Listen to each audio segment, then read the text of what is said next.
What's going on? My name's Roman and welcome to Roman Rose Collectible Colosseum. On today's episode, we're taking a look at the Power Ranger Lightning Collection Red Ranger. This is one that I've really been super excited for between Red Ranger and Green Ranger. Of course, those two were my favorite growing up. And so when the Legacy Collection came out, I made sure I had all the Red Rangers and I made sure I had all the Tommy Oliver figures. And so now I'm really happy that Lightning Collection is, giving it a go. And so far, it took a little while for the product to grow on me, but I think I like it. So let's go ahead and take a look at this Red Ranger figure by Hasbro. Now, this is the same company that does Marvel Legends and Star Wars Black Series. They have now taken over the Power Rangers license. And you know what? It might be for the best, and let's take a look at why. So starting from the ground up, just articulation-wise, we do have the standard hinge at the ankle with the rocker, just like all Marvel Legends do, and we do have a double-jointed knee that is standard. Again, you have to kind of play with the knee a little bit to get maximum range out of that. We do get an upper thigh cut, which is really nice. Kicks about to 90. Yeah, that's 90. Kicks to 90. Leg doesn't go back that far. The Ranger butt is in the way, which is unfortunate because it can't even kick back at all because the butt runs the length of this upper thigh, and so it's just not going to go back. So that's fine. You can still get them in jumping poses like that, but you're not going to be able to get them kicking backwards. Oh, I guess that's a little bit of a kick. It's not straight out, as you can see. It's going out to the side. Try to go straight out, it won't do it. But yeah, that's kind of our limitations there. Looking at the waist. No waist swivel. I repeat, there is no waist swivel. There is a upper torso ball joint, which is really nice because you can get them looking around all kinds of directions. So that's pretty cool. And then you see there is that cut right there for that ab joint. So that click goes down, clicks back. You can do weird things with the body. So yeah, there's the upper torso and then that abdomen cut, and I still would have liked to have seen a waist swivel. That would have been really cool, but I'm not going to nitpick. This is a pretty okay figure. Looking at the wrists, you do get wrists on a peg, so they spin all the way around. There is a hinge, and the hinge does work. So you can actually move the wrist back and up, so I really like that. There is no cut at the cuff right there for the gauntlet, or whatever this is. No cut there, but there is a double jointed elbow, which is really nice. And there's upper thigh swivel. Or, I'm sorry, upper bicep swivel. Bicep swivel. Ugh. Ball joint at the shoulder.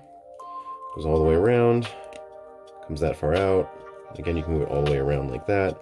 So, really nice right here. And of course, you see here working the butterfly joint. Let's get this arm out. Let's bend that a little bit so we can really get to see what this thing does. So, yeah, it's actually really nice. It's very fluid. Same thing on this side. Butterfly joint's really nice. I really like that. So if you want to take a big wind up with his sword or some accessory and you're running and jumping, you can absolutely do that. So this thing's actually pretty poseable, and I like it. Now, there is a little bit of a difference in the color, and I don't know if you've noticed this yet, but if you look at the main body is darker, so this piece is darker than the limbs. The limbs are like a different red. It's really hard to tell.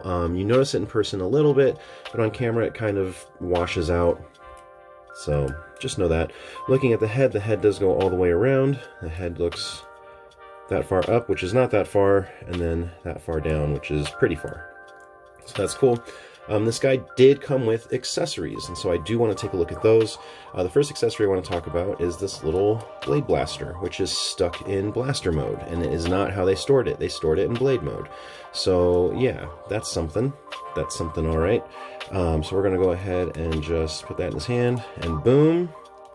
You've got Red Ranger with Blade Blaster, which is actually a pretty classic look. If I could have all the Rangers with their Blade Blasters, that would be pretty cool. So I do like this quite a bit. I like that accessory, but that's not the only thing he came with. As you can see, he has two open grabby hands on him. He also came with two fist hands, which are pretty nice. And the pegs are really long, which kind of sketches me out. So let's go ahead and just change a wrist. Long wrist peg tab this guy in. There we go. So now we have one fist hand and one blade blaster hand, so you can definitely lift this thing up and get ready to throw a punch. But very easily posable. I like it a lot. You know, it's no SH Figure Arts, but for the price, and I like the durability on these, I'm really becoming a fan of the Lightning Collection. Again, at first I wasn't sure because I wasn't really sure about the look of the Rangers, because the Legacy Collection, I'm sorry, I might be confusing the two words. The Legacy Collection is a very muscular build on the figures, and the Lightning Collection is a much softer, in-suit, more realistic look. What I told someone is that I think that the Lightning Collection is more like MCU versus the Legacy Collection being more like the comic version. So, yeah, that is Red Ranger with his Blade Blaster. Now, he does have a couple more accessories. Again, we do have the two sets of hands, the grabby hands and the fists. We have a combination of one of each over there. We also get an alternate head sculpt of Jason. Let's go ahead, pop this off. Put that guy on. And you know, it's not bad. He doesn't look too happy. He just kind of looks like meh. But you know what? It works. And they give us unmasked head sculpt. So how cool is that? Just the fact that we get unmasked head sculpts. And it's actually pretty okay.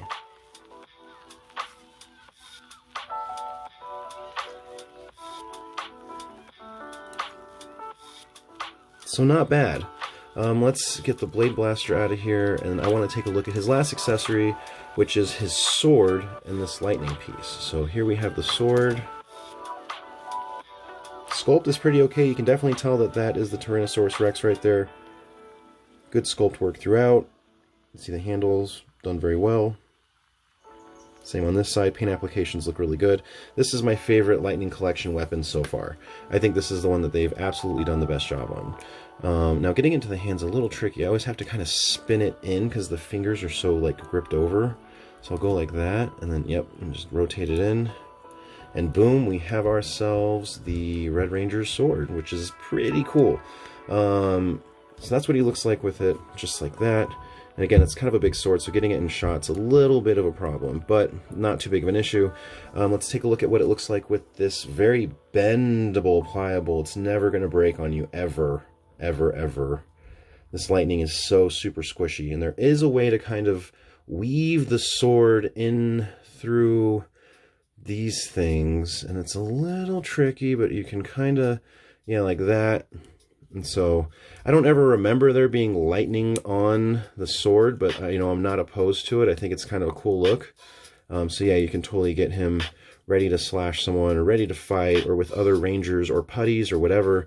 But yeah, it looks really, really good. And I'm just really happy that Hasbro has done something like this where we're not going to focus on the Build-A-Figure. We're going to give you figures that you want with accessories that you need and effect pieces, which is really cool. So 2 interchangeable heads, 2 sets of hands, Blade Blaster, sword. For $20, this is absolutely worth it. This is absolutely worth your $20 if you're a Power Rangers fan. Even if you're just a figure fan, this is a really good figure for $20.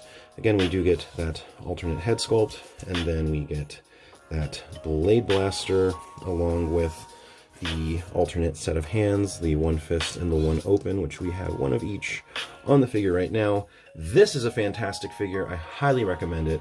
If you can get your hands on one, go for it. You can find them at Target, Walmart, or call your GameStop. You're going to pay a couple extra bucks, but you're going to know whether they have it or not, and they can find you one. So, highly suggest this figure.